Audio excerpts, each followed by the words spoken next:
講個秘密俾你知，原來更增加自己自信，就係一個名詞係自我信心、自我給予嘅心，係視乎你自己有幾相信自己內心嘅聲音。有聽過佢講過嘅嘢啊？嗱，你回想下，你曾幾何時，你幾時聽過你內心嘅聲音？你個心有幾打開，你接收嘅愛嘅能量就有幾強啦。你回想下，有冇試過你表達自己感受係唔被允許，或者你表達愛意，人哋係受到冷漠嘅對待？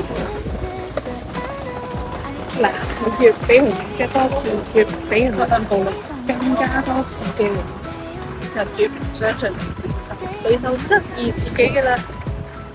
而家開始，你聽從自己內心嘅感覺。